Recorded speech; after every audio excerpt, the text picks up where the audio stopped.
শীর্ষ আদালতের নির্দেশ মেনে উপাচার্য নিয়োগ সম্পূর্ণ করেছে উচ্চশিক্ষা দফতর। রাজ্যের 36টি বিশ্ববিদ্যালয়ের মধ্যে 34টি বিশ্ববিদ্যালয়ে নিয়োগ সম্পূর্ণ হয়েছে। এখনো পর্যন্ত 2টি বিশ্ববিদ্যালয়ে যোগ্য প্রার্থী নেই। শুভঙ্কর মণ্ডল আমাদের প্রতিনিধি রয়েছেন ফোন লাইনে। শুভঙ্কর, উচ্চশিক্ষা দফতর কি জানাচ্ছে, কি বিজ্ঞপ্তি এই বিষয়ে?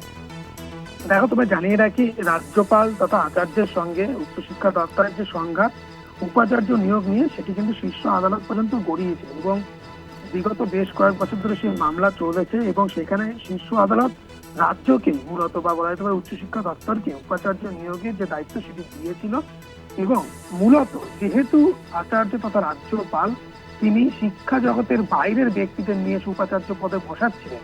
কোথাও দেখা গিয়েছিল রিটায়ার্ড আইপিএস, কোথাও দেখা যাচ্ছিল অবসরপ্রাপ্ত বিচারপতি, তারা এসে উপাচার্য পদে বসছেন, যেটি শিক্ষার সঙ্গে খাপ খায় না বলে বলা হচ্ছিল এবং এই কারণে শীর্ষ আদালতের তরফ থেকে রাজ্যকে দায়িত্ব দেওয়া হয় যে তারা যেন উপাচার্য নিয়োগ প্রক্রিয়া সম্পন্ন করে এবং সেটি এই মুহূর্তে উচ্চশিক্ষা দপ্তর তারা করছিল।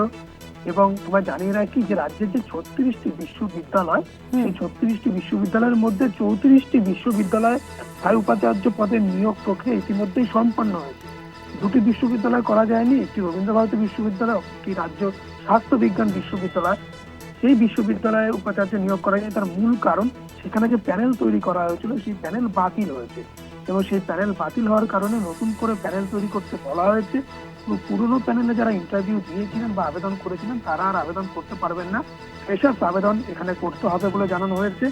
এবং আগামী 9ই ডিসেম্বর যে মামলা শীর্ষ আদালতে রয়েছে এই সংক্রান্ত, তার আগে কিন্তু এই নিয়োগ প্রক্রিয়া সম্পন্ন করতে হবে, যেটি রাজ্য সরকার তথা উচ্চশিক্ষা দপ্তরও চাইছে সেটি সম্পন্ন করতে।